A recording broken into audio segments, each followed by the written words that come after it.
श्री गणेशाय नमः। ब्रह्मा विष्णु महेश की जय, आदि शक्तियों की जय।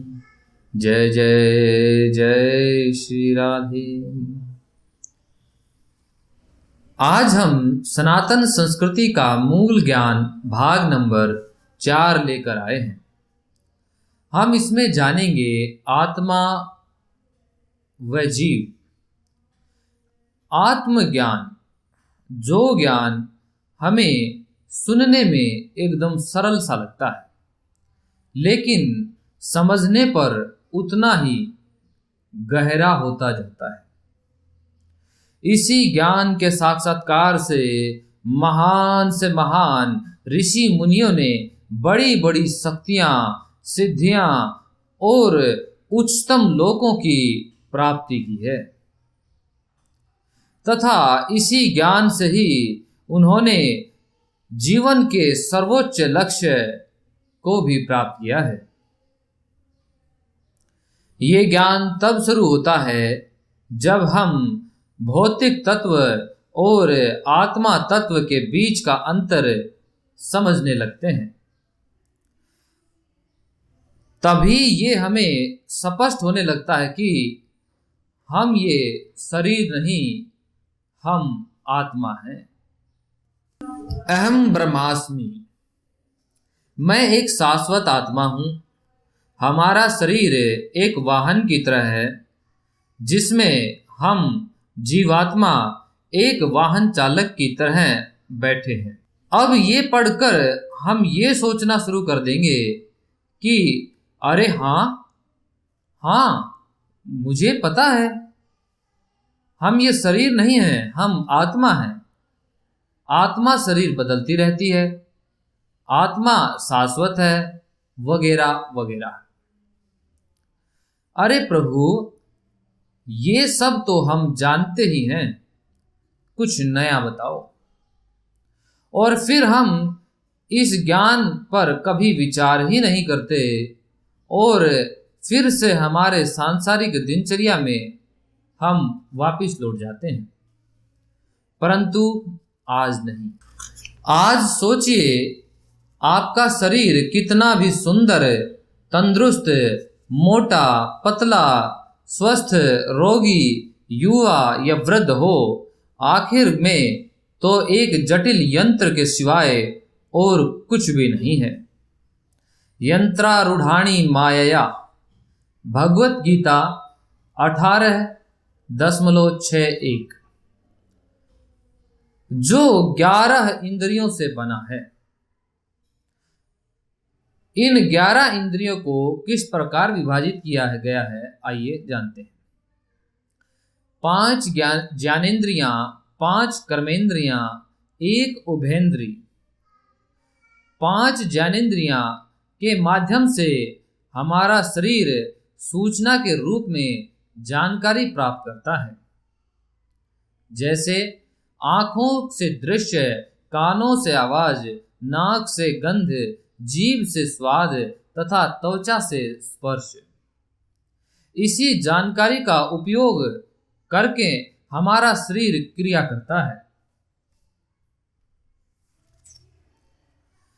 5 कर्मेंद्रियों के माध्यम से कार्य पूरा करता है।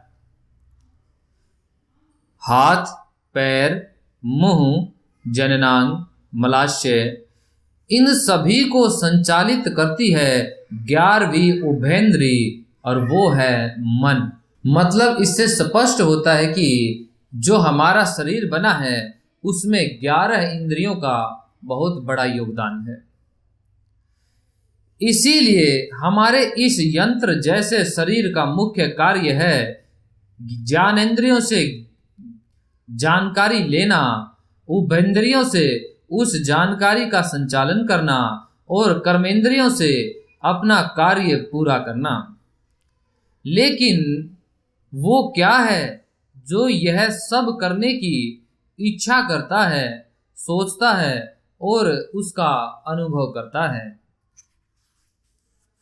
या फिर ये पूछे कि वो कौन है जो इच्छा करता है, सोचता है और इन सब का अनुभव करता है, क्योंकि इच्छा करना, सोचना, अनुभव करना ये सब शरीर द्वारा नहीं किया जा सकता। ये सब कुछ कोई और ही करता है, और वो कोई और नहीं है, आत्मा, जीव अथवा ब्रह्म है। इसीलिए अहम ब्रह्मास्मि, मैं एक आत्मा हूँ। तो हम जीवात्मा जब इस भौतिक संसार में आते हैं तो इस भौतिक शरीर को अपनाते हैं, जो कि प्रकृति के 5 प्राथमिक तत्वों, पंच महाभूतों से बनती है। धरती, जल, अग्नि, वायु एवं आकाश।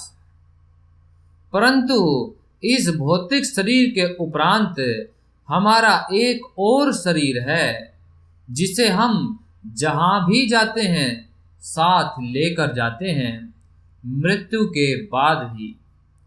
वो शरीर इन 5 स्थूल तत्वों का नहीं बना, परंतु 3 सूक्ष्म तत्वों से बना है, मन, बुद्धि और मिथ्या अहंकार।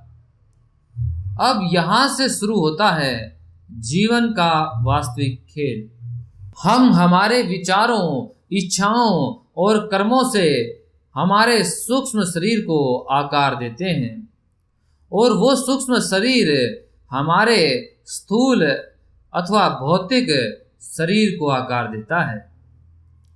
उदाहरण के लिए, यदि हमारे विचार अस्वस्थ होंगे और अनियंत्रित होंगे तो हमारे कर्म भी अस्वस्थ और अनियंत्रित हो जाते हैं, जिससे हमारा शरीर भी अस्वस्थ और अनियंत्रित हो जाता है। लेकिन यदि हमारे विचार स्वस्थ और नियंत्रित हैं, तब हमारा कर्म भी स्वस्थ और नियंत्रित होंगे, जिससे हमारा शरीर भी स्वस्थ और नियंत्रित रहता है। और ज्यादातर समय इनकी वजह से हमारे आसपास का वातावरण और हमारे संबंध भी शुद्ध, स्वस्थ एवं नियंत्रित बनते हैं। अब समझिए कि ये तथ्य मात्र हमारी रोजिंदा आदतों तक ही सीमित नहीं है। ये तथ्य जीवन और मृत्यु से परे भी लागू होते हैं। आइए समझते हैं। तो भगवान ने ये भौतिक संसार इसलिए बनाया क्योंकि हम जीवात्माएं हमारी निजी इच्छाएं पूरा करना चाहती हैं। इसीलिए अपने पूरे जीवन के दौरान हमने अपनी इच्छाओं को जैसा भी आकार दिया, उन इच्छाओं को पूरा करने के लिए जो भी शरीर उपयुक्त होगा, वो शरीर हमें अगले जन्म में मिलता है। उदाहरण के लिए, यदि हम जीवन भर भालू की तरह सोने में रुचि रखते हैं, तो हमें भालू का शरीर मिलता है, जिससे हम ज्यादा समय तक सो सकते हैं और अपनी सोने की इच्छा को और अच्छे से पूरा कर सकते हैं।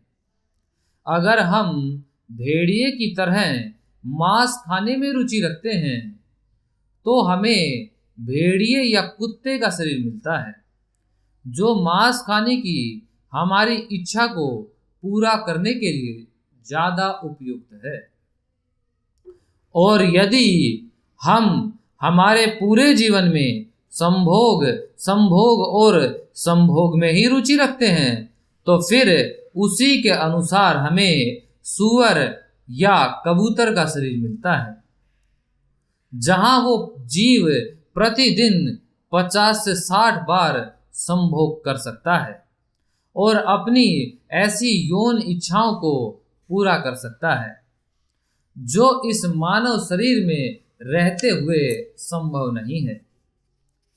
अब ऐसी अलग अलग भौतिक इच्छाओं से बनी हमारी चेतना के स्तर के अनुसार 84 लाख प्रकार की अलग अलग योनियां हैं। और मृत्यु के समय हम इन भौतिक इच्छाओं से बनी चेतना से जिस भी स्तर पर होते हैं उसके अनुसार हमें अपनी उन इच्छाओं को पूरा करने के लिए उपयुक्त शरीर प्राप्त होता है।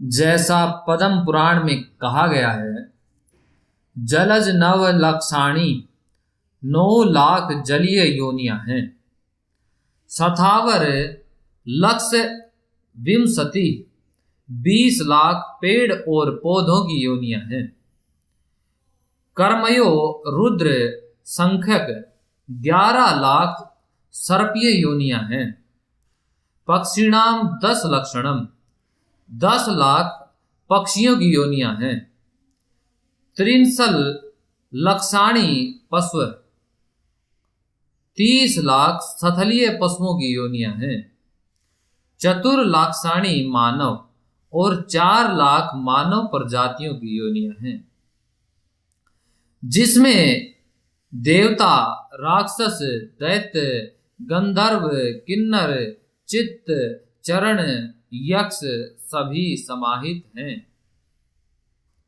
और ये सभी रूप हमारी अपनी इच्छाओं से ही जन्म लेते हैं और जो भी इच्छाएं बनाते हैं, जैसी भी चेतना विकसित करते हैं, उसी से हम अपने शरीर की रचना करके हमारी जन्म और मृत्यु की अनंत यात्रा को जारी रखते हैं। अब सोचिए, दिन रात हम हमारे शरीर को आराम प्रदान करने और सजाने हेतु निरंतर प्रयास कर रहे हैं, लेकिन वास्तव में महत्व तो मात्र हमारी चेतना ही रखती है। इसीलिए साधु और तपस्वी लोग केवल जरूरत हो उतना ही शरीर पर ध्यान देते हैं, जिससे बस उनका शरीर स्वस्थ और स्वच्छ रहे, तथा सारा ध्यान वे उनकी चेतना के विकास में लगाते हैं, क्योंकि आखिर में वही तय करेगा कि हमारा अगला जन्म किस कीड़े, पशु, पक्षी, वृक्ष का, मानव का या फिर किसी उच्च लोक में देवता का मिलेगा।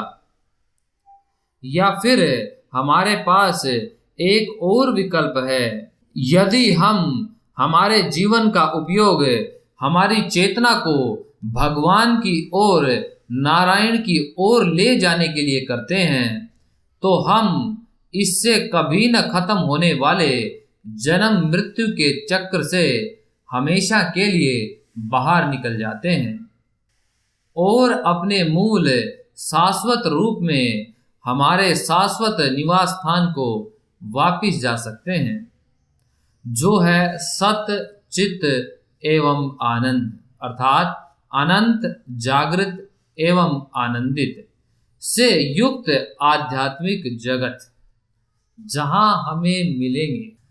आज के भाग नंबर 4 में हमने जाना कि हमारा शरीर क्या है, आत्मा क्या है, शरीर कितने प्रकार के होते हैं और कितनी ज्ञानेंद्रियां होती हैं। इस तरह के हमने कुछ प्रश्नों का उत्तर यहाँ सीखा और साथ ही हमें ये भी पता चला कि 84 लाख योनियां हैं और कौन सी योनियां कितनी हैं। जैसे मनुष्य प्रजाति की योनियां 4 लाख हैं, जिसमें यक्ष, किन्नर आदि भी शामिल हैं। इसी तरह से हम आगे भी सीखते रहेंगे। आज के भाग नंबर 4 में इतना ही। भाग नंबर 5 लेकर हम जल्द ही आपकी सेवा में उपस्थित होंगे। सभी दर्शकों को जय श्री राम।